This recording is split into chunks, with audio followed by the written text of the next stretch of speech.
I would like to ask you, are you prepared for the debate? Of course, always. Always prepared. Just Always prepared. Lars, good to see you. If you're so prepared, what arguments are you going to use? I'm not going to reveal that in advance. I'm not going to give You're not confident in your arguments? I'm here to prepare. Know thy enemy. But I'm not revealing Hey, we're not enemies, man! I'm not revealing my strategy. Okay, Dr. Lars Gule, just for the sake of peace and cohesion in Europe, would you do something very important now? What do you mean? Give me a hug. No problem. I want a picture of this. I want a picture of this. Of course. I'm looking forward to the interaction on Monday. Religion is so dangerous because you can put the idea that this is what God wants, and then you can make people do whatever, God is allegedly saying. No, but you're advocating exactly the same thing. No, I'm advocating the contrary. I'm saying we should sit down and reason about how people can live in peace and quiet. Who does the reasoning?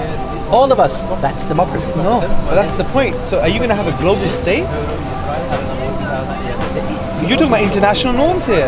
You're talking about, but that's not true. And that is why the Nazis who were perpetrating these acts could be condemned in a literal sense at the Nuremberg Tribunal and in other courts later on for their participation in the atrocities. But this is why we have that now... is outside of the social consensus, though.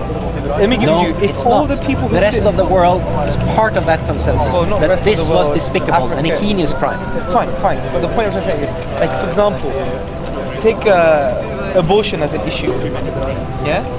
For many Muslims, many non-Muslims, majority of the world actually, according to statistics, they think this is an abhorrent, murderous practice. But you know what happens? The gut feeling thing doesn't make sense anymore because the individualists in certain countries would say no, the child has no right. The mother has more right than the child. And then on the basis of an illusory sense of freedom, then we could murder children every year. And that's a huge problem. So these are the grey areas. And who's going to draw the line and where?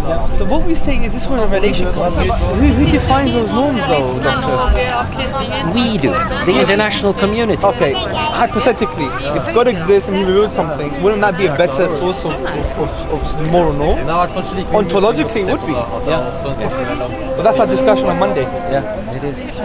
Good to see you, So Doctor. that's when we come back to that and we will see that God doesn't exist. Yeah, well, we'll see you on Monday. Before you leave, do you think many atheists will come? I don't know, but we'll see. Perhaps many. If God wills, Inshallah. inshallah.